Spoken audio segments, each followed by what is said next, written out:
In the early hours of Harlem mornings, the streets remember what the city prefers to forget. Brick buildings that once witnessed open-air drug markets now stand quietly, renovated and renamed. But beneath that calm lies a history shaped by money, fear, and calculated betrayal. For years, one man moved freely through this landscape while dozens around him were imprisoned or buried. He knew every secret worth knowing, every name worth trading, and every line the government would not cross. His survival was not accidental, it was negotiated. Harlem before the empire. Before Alberto Martinez rose to power, Harlem was already in crisis. By the late 1970s, the neighborhood was grappling with deep economic decline. Manufacturing jobs had vanished, landlords abandoned buildings, and city services deteriorated. Heroin had devastated an earlier generation, leaving behind addiction, incarceration, and fractured families. As heroin markets weakened, a vacuum formed. That void would soon be filled by crack cocaine. Crack arrived in Harlem at a moment when desperation was widespread and opportunity was scarce. It was cheaper to buy, easier to sell, and far more addictive than the drugs that preceded it. For young men growing up in this environment, the underground economy offered what the legitimate one did not: quick money, social status, and a sense of control in a neighborhood where most institutions had failed. Law enforcement struggled to respond effectively. Local policing was overwhelmed and federal attention had not yet fully mobilized. Drug markets became increasingly visible, operating in stairwells, playgrounds, and apartment hallways. Violence followed, not as chaos, but as structure. Territory had to be defended. Debts had to be enforced. This was the Harlem into which Alpo Martinez would emerge, not as an anomaly, but as a product of conditions already in motion. His story cannot be separated from the environment that made his rise possible. Alberto Alpo Martinez. Alberto Martinez was born in 1966 and raised in Harlem during a period of profound instability. Accounts from law enforcement and court records describe a childhood shaped by absent structure and constant exposure to street life. By his early teens, Martinez was already known to local police, involved in thefts and small-scale drug activity. His nickname, Alpo, followed him from adolescence into adulthood, eventually becoming synonymous with violence and betrayal. Those who later testified against him described Martinez as intelligent, impulsive, and unusually fearless. He was not known for restraint. Instead, he relied on intimidation and unpredictability to assert control. Unlike some traffickers who preferred distance from street-level activity, Martinez was present, visible, and directly involved in enforcement. By the mid-1980s, he had begun to separate himself from petty crime. Crack cocaine presented an opportunity that required neither patience nor formal organization to exploit. Martinez embraced it quickly. He learned distribution by participating directly, observing who survived and who did not. What distinguished Martinez early on was not just ambition, but a willingness to eliminate obstacles personally. This trait would accelerate his rise, while simultaneously placing him on a collision course with both rivals and the federal government. Entering the drug trade. Martinez entered the crack trade at a moment when Harlem's drug economy was rapidly expanding but not yet consolidated. Early operations were fragmented. Small crews controlled individual buildings or street corners, often clashing violently over minimal territory. Martinez aligned himself with several groups before asserting independence, using force to resolve disputes that others avoided. Crack distribution rewarded speed and aggression. Martinez adapted quickly, reinvesting profits into supply and protection rather than concealment. According to federal investigators, he personally handled transactions, collected debts, and enforced discipline. This hands-on approach allowed him to identify weaknesses in rival operations and absorb them. As profits increased, so did the body count. Murders were not incidental, they were deliberate acts designed to send messages. Associates who cooperated with police, rivals who resisted expansion, and even former partners were targeted. Each killing reduced competition and reinforced Martinez's reputation. By the late 1980s, his operation had grown beyond survival. It was becoming an enterprise. This expansion attracted the attention of larger organizations already operating in Harlem, most notably the Supreme Team. For Martinez, this presented a choice: remain isolated and vulnerable, or integrate into a structure powerful enough to dominate the neighborhood. He chose alignment. That decision would define the next phase of his rise and ultimately his fall. Harlem has a way of absorbing its own history. Buildings are repainted, streets renamed, and old stories buried beneath new development. Yet some names never fully disappear. They remain embedded in court transcripts, police files, and the memories of those who survived. For decades, one man existed in the margins of that history. He helped build a drug empire, dismantled it from within, and walked away while others paid the price. His survival was not a mystery. It was the result of calculated cooperation and irreversible betrayal. The Supreme Team Connection. By the late 1980s, Harlem's drug trade was no longer a loose collection of independent crews. Power was consolidating. At the center of that consolidation was an organization known as the Supreme Team, led by A.Z. Faison Jr. and Guy Fisher. Unlike smaller operations, the Supreme Team functioned as a structured enterprise. It controlled supply chains, enforced territorial discipline, and laundered money through legitimate businesses. Violence was used strategically, not impulsively. Alpo Martinez entered this world as a proven commodity. His reputation for enforcement and his expanding distribution network made him valuable. Through connections on the street, Martinez aligned himself with A.Z. Faison Jr., gaining access to a steady supply of cocaine and a level of protection he had not previously enjoyed. This relationship transformed Martinez from a violent operator into a regional distributor. Under the Supreme Team umbrella, Martinez expanded aggressively. Crack houses multiplied, street crews answered to him, and profits increased into the millions. Federal prosecutors would later describe his role as both managerial and operational. He was not removed from the violence, he directed it. When disputes arose, Martinez acted decisively, often personally. This maintained his standing within the organization and reinforced fear among rivals. The Supreme Team benefited from Martinez's brutality, but that same brutality began to attract attention. Murders tied to his operation increased scrutiny from local detectives and federal agents. Informants began to surface. Wiretaps followed. What had once been an advantage became a liability. Martinez had gained power, but it came with visibility. Within a system built on secrecy, that exposure would eventually prove fatal to the enterprise. Violence as policy. Violence within Martinez's operation was not random. It functioned as policy. Federal records and court testimony later established that killings were used to resolve disputes, eliminate competition, and silence potential informants. Martinez was directly linked to multiple homicides, many involving individuals he had once worked with. Loyalty was conditional. Once trust eroded, consequences were immediate.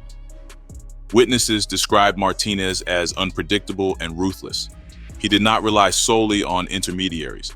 In several cases, he carried out killings himself. This direct involvement reinforced his authority. Fear traveled faster than reputation, and Martinez ensured both were maintained. The most notorious act attributed to him was the murder of his longtime partner, Rich Porter. Porter had helped introduce Martinez to higher-level distribution, but tensions over money and control escalated. When Porter became a liability, Martinez acted. The killing sent a clear message throughout Harlem. Association offered no protection. As bodies accumulated, law enforcement attention intensified. Detectives began connecting cases that had once seemed isolated. Ballistics evidence, witness statements, and informant tips pointed repeatedly to Martinez and his crew. Each act of violence strengthened the case against him, even as it secured his dominance on the street. This strategy worked in the short term. Rivals retreated or aligned. Profits continued to grow, but the same pattern that built the empire also ensured its exposure. Violence left evidence, it created witnesses, and it provided prosecutors with leverage they would later use effectively. Martinez remained undeterred. At this stage, consequences still seemed distant. That miscalculation would define what came next: money, power, and paranoia. By the early 1990s, Martinez was generating extraordinary income. Prosecutors estimated that his operation earned millions of dollars annually.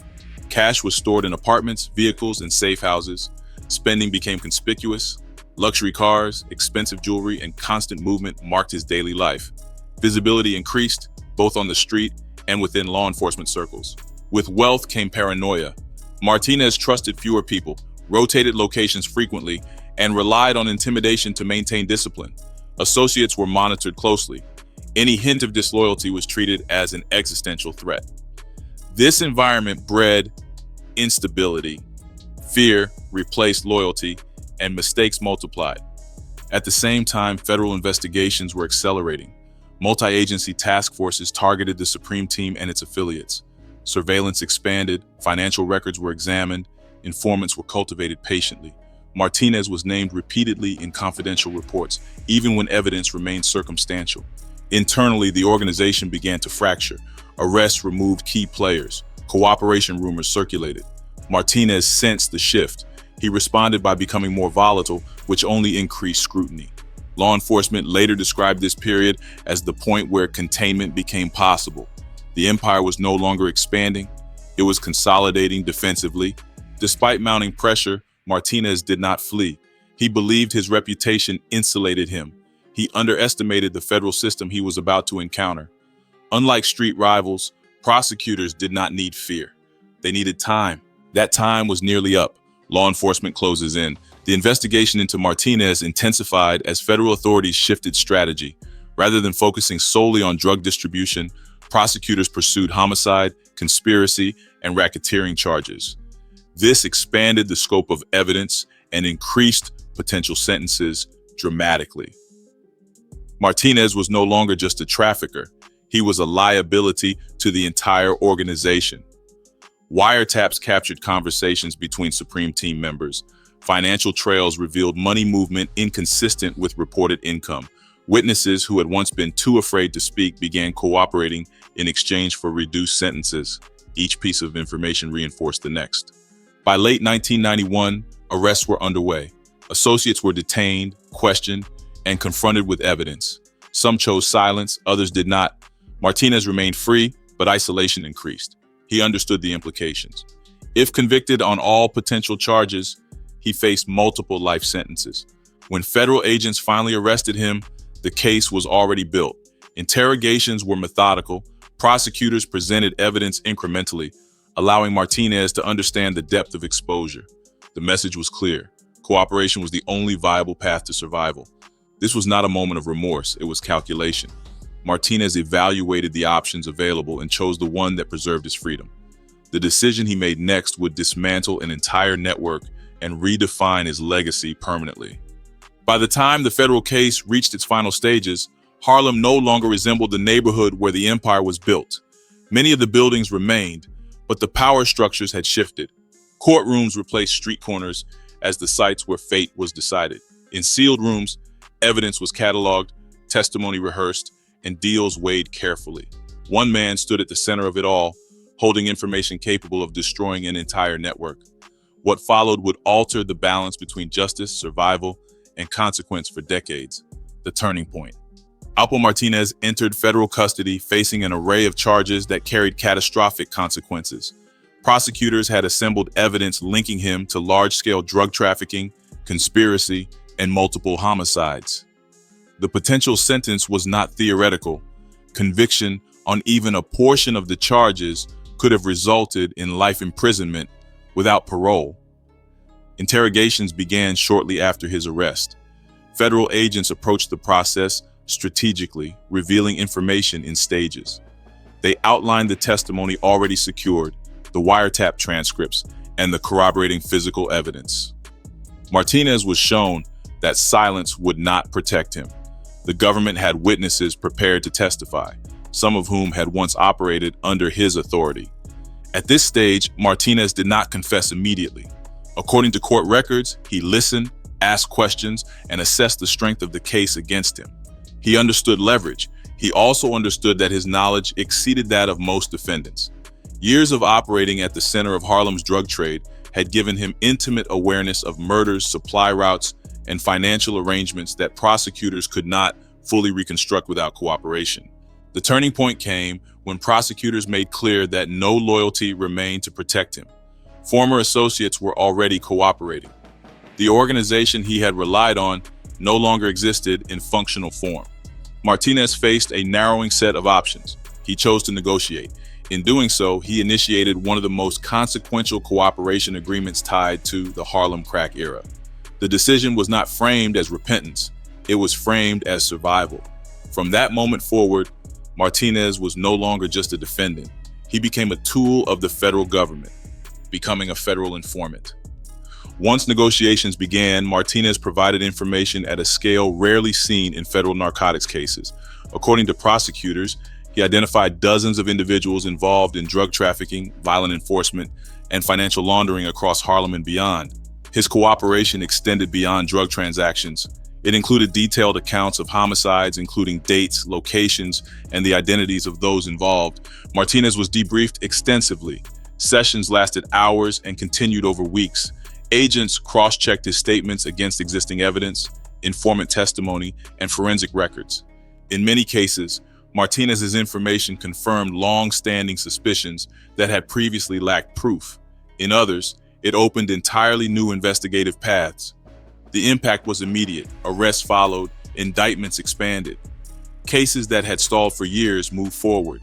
Prosecutors later stated that Martinez's cooperation strengthened multiple homicide prosecutions that would otherwise have been impossible to pursue. This cooperation came at a cost. Martinez was fully aware that his testimony would permanently sever any remaining ties to his past life. He was also aware that those he implicated faced decades in prison. The federal government, however, was primarily concerned with results. From their perspective, the dismantling of violent criminal networks justified the arrangement. Martinez testified before grand juries and prepared to appear at trials if necessary. In several cases, his statements alone were sufficient to secure plea deals from other defendants, eliminating the need for public testimony. This reduced his visibility but did not reduce the scale of betrayal. By the end of the process, the Harlem drug landscape had been irreversibly altered. Entire crews were dismantled. Leadership structures collapsed. The cooperation of one man accelerated the conclusion of an era defined by violence and unchecked power. The deal. The agreement Martinez reached with federal prosecutors was extraordinary in scope. In exchange for full cooperation, the government agreed to recommend a dramatically reduced sentence. Despite his involvement in multiple murders, Martinez avoided life imprisonment. Court records indicate that the deal accounted for the scale and significance of the information he provided. Martinez ultimately pleaded guilty to drug trafficking and conspiracy charges. Homicide charges were not pursued independently, largely due to the cooperation agreement. Prosecutors emphasized that without Martinez's testimony, numerous violent offenders would have remained beyond reach. The sentence reflected this calculation. Martinez received a term that allowed for eventual release rather than permanent incarceration. Financial penalties were imposed and some assets were forfeited, but prosecutors later acknowledged that significant sums of money were never recovered. The deal drew criticism even at the time. Defense attorneys, community members, and some law enforcement officials questioned the ethics of allowing a known killer to regain freedom. Federal authorities maintained that the outcome was necessary to dismantle broader criminal networks. From the government's perspective, the case was a success. Dozens of convictions followed. The Supreme Team ceased to function. Harlem's most violent drug era began to wind down. For Martinez, the deal marked a transformation. He was no longer facing decades behind bars. Instead, he was preparing for relocation, identity changes, and life under federal supervision. Freedom was conditional, but it was real. Disappearing into witness protection. Following sentencing, Martinez was placed into the Federal Witness Security Program. The objective was simple: remove him from any environment where retaliation was possible. He was relocated, issued new identification, and instructed to sever contact with his former life. The program imposed strict conditions. Martinez was required to comply with federal guidelines, avoid criminal activity, and remain available if further testimony was required. In exchange, the government provided housing assistance, financial support, and protection. Life under witness protection was isolating. Martinez could not maintain past relationships or return to familiar locations. His identity became fragmented, divided between the person he had been and the one he was now required to present. Despite these constraints, he remained free. For years, Martinez lived without public attention. His cooperation agreements were sealed. His location was confidential. Many of those he had testified against assumed he would never resurface. This period marked the longest sustained absence of accountability. While dozens of former associates served lengthy sentences, Martinez lived outside prison walls. The disparity became a source of enduring resentment within affected communities. Federal officials considered the arrangement concluded once all obligations were fulfilled. Martinez, from their perspective, had paid his debt through cooperation. The system moved on, but the past did not. The unexpected freedom. As years passed, Martinez's life diverged further from the consequences faced by those he had implicated. He was no longer under constant federal supervision, restrictions eased, financial resources remained available. According to investigative reporting, Martinez retained access to funds that were never recovered during the original prosecutions. He lived openly in several locations, developing a routine that suggested confidence rather than fear. For many observers, this was the most unsettling aspect of the case. A man linked to extensive violence had not only avoided prison but appeared to thrive. Rumors circulated periodically about his whereabouts. Some dismissed them as myth. Others believed he remained under protection. Federal agencies declined to comment, citing confidentiality policies. The longer Martinez remained free, the more his story became emblematic of systemic trade-offs within the justice system. Cooperation had delivered results, but it had also produced an outcome many found difficult to reconcile with the scale of harm caused. By the time his name resurfaced publicly decades later, the context had changed. Harlem had changed. Law enforcement priorities had changed, but unresolved anger remained intact. Martinez had survived the system designed to punish him. That survival would eventually place him back in the environment he once dominated, where time had not erased memory. Time does not resolve every conflict. In some cases, it merely buries it. Decades after the collapse of Harlem's crack era, the names faded from headlines, but not from memory. Court cases closed, sentences were served, neighborhoods changed, yet the imbalance created by one cooperation agreement remained unresolved. For many, the story never ended. It waited quietly, carried by those who believed that punishment had been unevenly distributed. Eventually, that belief would resurface in the most direct way possible: rumors, resentment, and memory. For years after his disappearance, Alpo Martinez existed primarily as rumor. Stories circulated within Harlem and beyond about where he lived, how he survived, and whether he remained under protection. Some claimed he had changed identities multiple times. Others insisted he moved openly, protected less by the government than by distance and time. What did not fade was resentment. Families of victims remembered who had pulled triggers and who had avoided prison. Former associates who received long sentences understood the bargain that had spared Martinez. The imbalance hardened into anger. In interviews conducted years later, some described the outcome as a betrayal that never expired. The federal system did little to address this perception. Cooperation agreements are designed to function quietly, sealed by policy, and protected by confidentiality. For the government, the case had been resolved decades earlier. For those affected, it remained active. Martinez's name occasionally resurfaced in investigative reporting, often in discussions about informants who had received unusually lenient outcomes. Each mention reignited debate about the ethics of cooperation in violent crime cases. There was no official response. Agencies cited the results achieved and declined further comment. Within Harlem, memory functioned differently. Stories were passed informally, reinforced by shared loss rather than documentation. The details did not need precision. What mattered was the conclusion. One man had escaped the punishment imposed on others. As years passed, some assumed Martinez would never return. The expectation was that survival required distance. That assumption underestimated the pull of familiarity. When rumors shifted from distant locations to specific neighborhoods, resentment that had been dormant began to sharpen. Return to Harlem. In the years leading up to his death, Alpo Martinez returned to Harlem openly. He did not conceal his presence or attempt to blend into anonymity. According to multiple reports, he was seen regularly in familiar areas, interacting with residents and moving without visible protection. For some, the sight was shocking. For others, it was infuriating. The reasons for his return were never formally explained. Federal authorities did not comment on whether he remained under protection or whether any obligations still applied.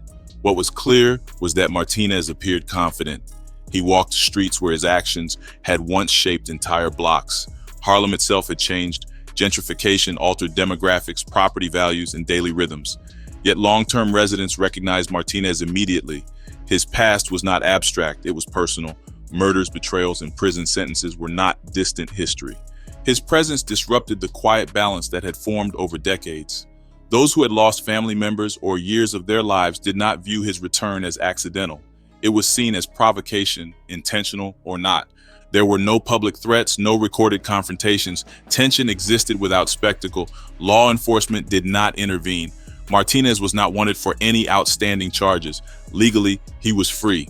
That freedom, however, did not equate to safety. Informal justice operates outside statutes and timelines. Martinez had relied on time to soften memory. Harlem demonstrated that time had preserved it. As weeks passed, the visibility continued. Each appearance reinforced the sense that consequences had been deferred, not eliminated. The environment that had once elevated Martinez was now far less forgiving. The final years. During his final years, Martinez appeared to operate under the belief that danger had passed. He maintained a consistent routine, moved without escorts, and showed little outward concern for retaliation. Observers later noted that his behavior suggested a sense of permanence rather than caution. There were no indications of active conflict. Martinez was not involved in new criminal enterprises. He was not under investigation. From a legal standpoint, his case was long closed. This apparent normalcy may have reinforced his confidence. For those who recognized him, reactions varied. Some avoided him, others watched silently. Few confronted him directly. The absence of immediate response may have been misinterpreted as acceptance. Federal agencies remain silent. Witness protection policies prevent public confirmation of status, leaving speculation unresolved. Whether Martinez had formally exited protection or simply disregarded its guidance was never clarified. What is evident is that his return removed the distance that had shielded him. The anonymity provided by relocation no longer applied. Names and faces aligned again with memory. The final months passed without public incident. There were no warnings issued. No arrests suggested imminent violence, yet unresolved grievances do not require announcements. When the moment came, it did not emerge from chaos. It followed years of accumulation, of remembered imbalance, of perceived injustice left unaddressed. Execution in 2021. On October 31st, 2021, Alpo Martinez was shot and killed in Harlem. According to police reports, he was approached on a public street and struck multiple times at close range. Emergency responders pronounced him dead at the scene. The shooting occurred in broad daylight. Witnesses reported a rapid attack followed by the assailant fleeing. No arrests were made immediately. Law enforcement described the killing as targeted, consistent with retaliation rather than random violence. News of Martinez's death spread quickly. For some, it marked the end of a long, unresolved chapter. For others, it raised questions about delayed justice and the limits of federal protection. Officials confirmed his identity and acknowledged his past cooperation, but offered no further comment. The response within Harlem was restrained. There were no public demonstrations or official statements. The event was absorbed quietly, as many earlier acts had been. Investigators reviewed surveillance footage, interviewed witnesses, and canvassed the area. Despite these efforts, the case remained unsolved. No suspects were publicly named. Martinez's death closed a narrative that had spanned decades. A man who had dismantled an empire through cooperation had ultimately returned to the environment shaped by that betrayal. The system that once protected him did not intervene. The consequences arrived without ceremony, governed not by courts, but by memory. Harlem moved forward, carrying another story added to its long record of unresolved violence. Legal and historical aftermath. In the aftermath of Alpo Martinez's death, there were no indictments, no public resolutions, and no formal reassessment of the cooperation agreement that had defined his freedom. Law enforcement confirmed the basic facts of the shooting, but provided little additional detail. The case remained open with no arrests announced. Silence became the official posture. From a legal standpoint, Martinez's cooperation agreement had long since expired. Federal obligations ended once his testimony was complete and sentencing finalized. The system regarded the matter as closed. His death did not trigger internal reviews or public explanations. Cooperation agreements are protected by policy, not revisited by outcome.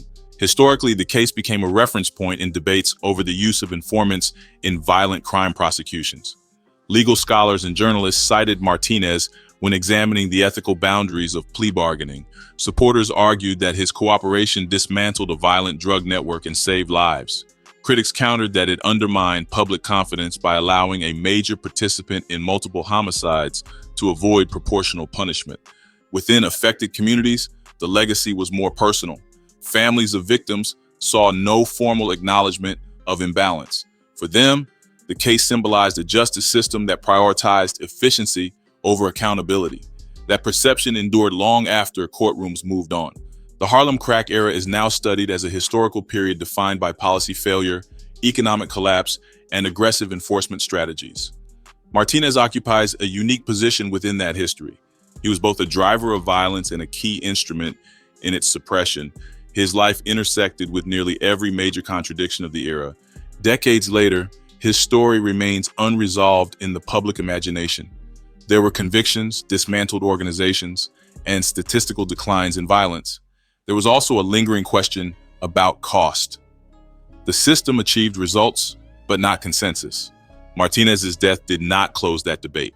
It merely returned it to public view, stripped of legal procedure and framed by consequence. The story of Alpo Martinez resists simple resolution. It spans an era when violence and survival were intertwined with policy decisions made far from the streets they affected. His cooperation dismantled a criminal network, yet his freedom deepened wounds that never healed. The system measured success in convictions and closures. Communities measured it in absence and memory. Time altered Harlem's skyline, but not its history. Martinez lived long enough to see both transformation and return. His death arrived outside the courtroom, shaped by forces that law could neither fully control nor erase. What remains is a record of trade-offs, justice achieved through compromise, violence curtailed through betrayal, a legacy defined not by redemption or punishment, but by imbalance.